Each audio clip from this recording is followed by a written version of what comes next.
Yes.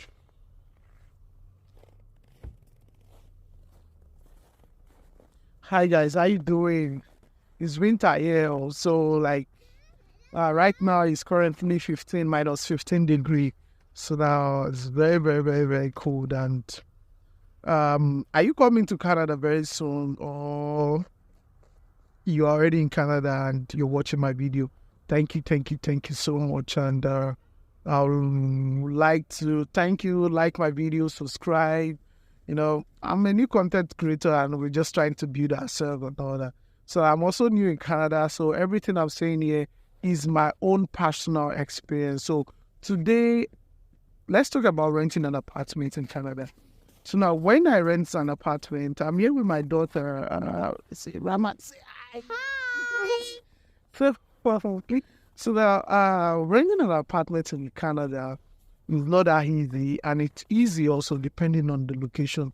And also it depends if you have someone on ground to help you. If you don't have someone on ground like us, like when we arrive, we don't even have anybody on ground. So now, we have to Mama, move, don't touch anything, Thank you.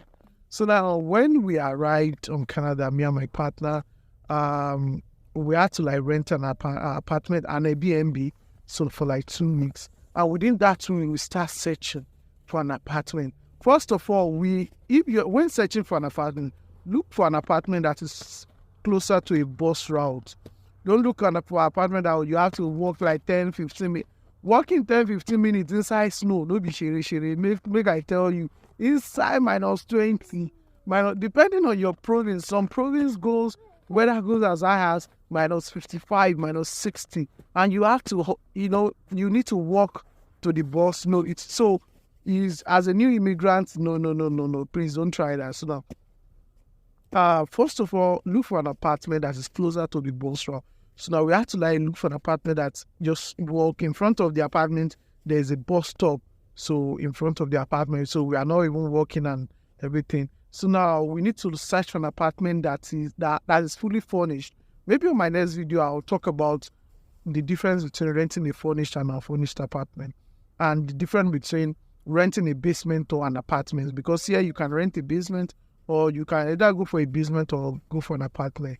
So now, and the thing is that the electricity, there are some apartment that is all inclusive. You don't need to pay for the electricity. You don't need to pay for anything. Just is already included in your house fee. So just pack, come inside, and you are good to go. So now that's it. And so when we searched for almost 2 weeks, few days before the end of my Airbnb.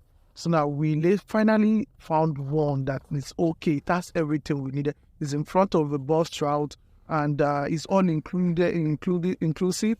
So now, and it's even closer to my partner's school. So, but and also a daycare is even near there. So if you're coming with your family, you have to consider where's the nearest daycare, where's the nearest school. If you're coming as a student, so find an apartment that is closer to your school. So now, and also, you need to check also the environment. Is this safe? Because there are some apartments, and also is it underground parking? If you plan of buying a car or anytime soon, you need to check does it have another underground parking, or you'll be parking by the roadside. You can park by the roadside here. So now if you have an underground parking apartment, your insurance rate premium will reduce. So to reduce, because I later find out when I bought my first car and I tried to register insurance. So now when I tell them, I have a private underground parking, and they were like, okay, the premium reduced maybe $50. $50 now money every month. So now the premium reduced. So now if you're parking in the street, though your car is safe, but still they just find that you're parking in the street, so anything can happen and all that. And also for a new immigrant, if you're parking in the street or outside, let's say outside in general, during the winter, every morning you have to come with a shovel to clear the snow and everything, because without that you can't move away. And But if you have an underground parking, it's safe, there's no snow, you don't need to clear the snow and all that. And but one thing is that what the catch here is that when you moved to a new country, at that moment you don't have a job and you don't even have someone as a reference and all that, because the landlord will ask you, do you have a reference? No. Are you currently working? No. Do you have a credit score? Maybe you're coming from a US, a country that has a credit score and all that. You be like, I don't have a credit score. Most landlords will be like, no, I can't give you a job. And all that. So the landlord now decide the agent, let me use the agent because it's not landlord. So the agency in charge of the apartment, I'll be like, okay, if you don't have a credit score, you don't have a reference to give and all that, can you pay like a 3-month house rent ahead? Because and the man gave his own reason. He said, because if you paid 1 month now, and let's say by next month you couldn't find a job and all that, so now according to the law, we need to give you like 3 months before you move away from before we can send you out from the apartment. But if you can give us that 3 months now, we know that before 3 months you will get a job, you find a job and you'll be able to pay your house rent. And I was like, okay, no problem. Do you need 3 jobs? It's not that easy. Like giving them that 3 months house rent. Where is it? We are going to bring it. So now, God, wear your gloves. Why? Why do you remove it? Oh, sorry, I need to pause this video.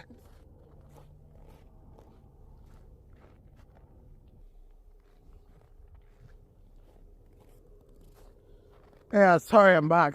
So now the agent told us like, okay, you need to pay then.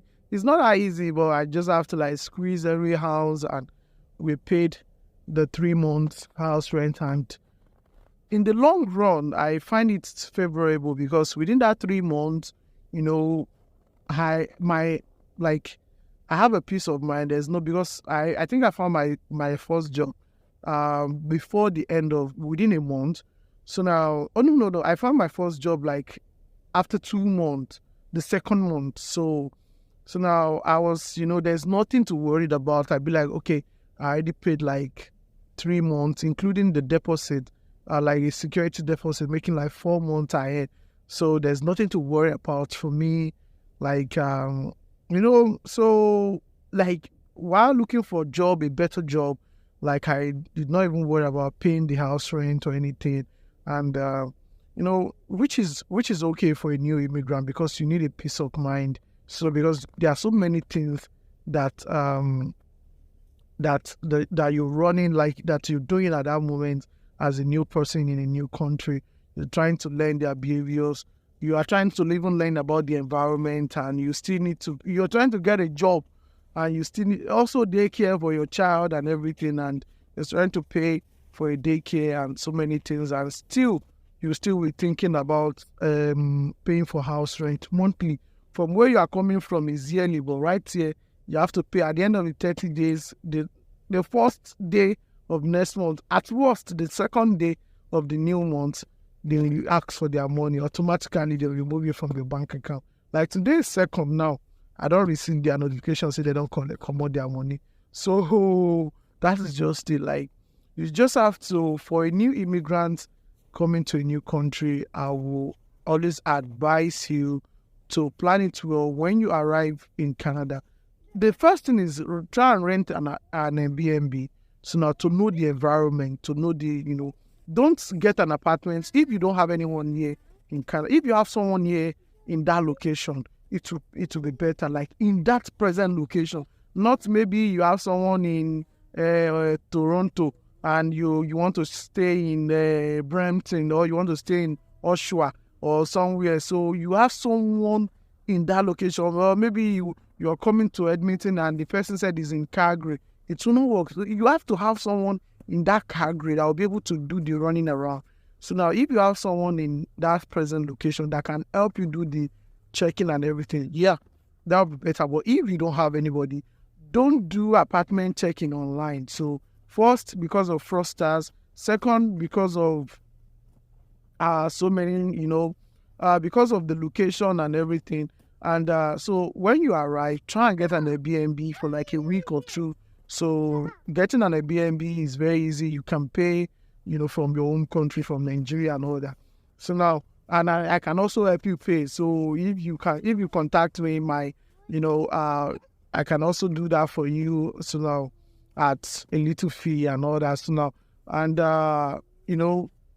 and the second thing is, when you arrive, check around, like move around the location, message the agent or the landlord, ask him or her question, or even if they are agencies, so ask them a lot of questions about the location. You see, check the location yourself. You can go take bus, take taxi, take Uber, check the location yourself.